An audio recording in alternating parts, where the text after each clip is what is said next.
Actually, we've got Barbara Edmonds tomorrow night, and Chewie, I've got a course on in the evening. So there may be a very early show set up tomorrow, and the thumbnail may not reflect a single thing that's in the actual show.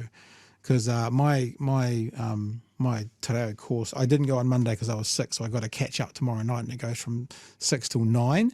You might be aware that something else happens at 9. So I will be bailing out of there at about 8:30 and booting home to get onto the show to talk to Barbara Edmonds, who's at this infrastructure wank fest going on at the moment.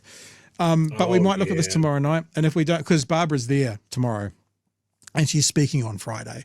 So she'll give us the review of the first day tomorrow, and then we'll get some more thoughts. And look, it's a wank fest. Oh, look, we got to do this. I was ready to go, but I guess we got to do this because this is basically what Chloe knocked out of the park. I'm so glad you're going to play this because it's amazing. Okay. So this is basically what she's talking about, the infrastructure, and that's what Barb's going to be at tomorrow. So it's a nice tie-in.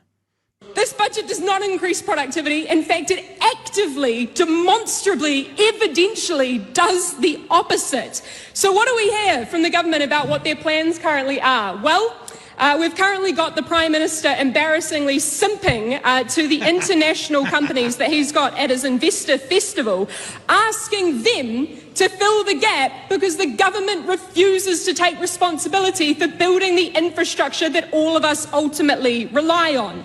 And that is because this government refuses to acknowledge the reality, which I might add many governments before it have as well, that you cannot build a productive economy on the sands of speculation.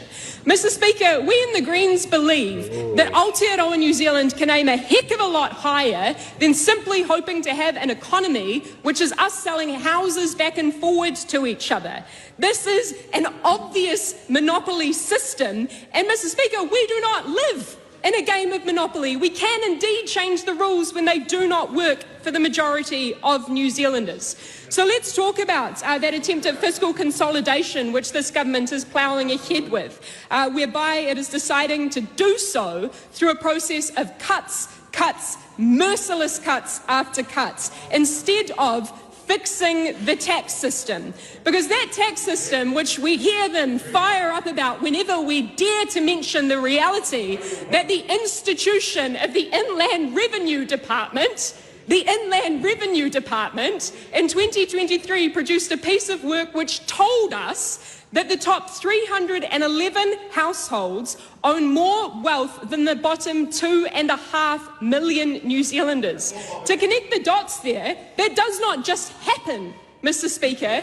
That is an active consequence of political decisions which have been made to see those top 311 households pay an effective tax rate less than half of that of the average New Zealander. And these guys have the gall to say that they care about hard-working New Zealanders. They are further entrenching a system, Mr. Speaker, which sees our nurses, our firefighters, our teachers pay an effective tax rate almost double that of the wealthiest in this country. And not only is that so deeply unfair and so deeply inequitable, but it robs us of the very productivity that they tell us that they care about. It robs us of the investment that we could be making in that infrastructure that all of us need.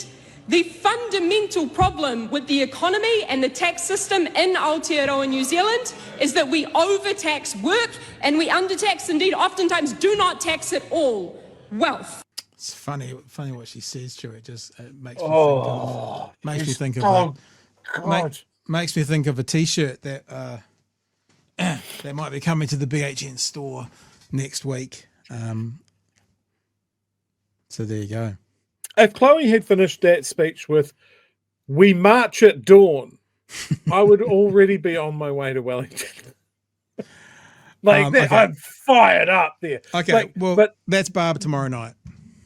This election that's coming, it's real close. It's coming. This election is going to be about tax.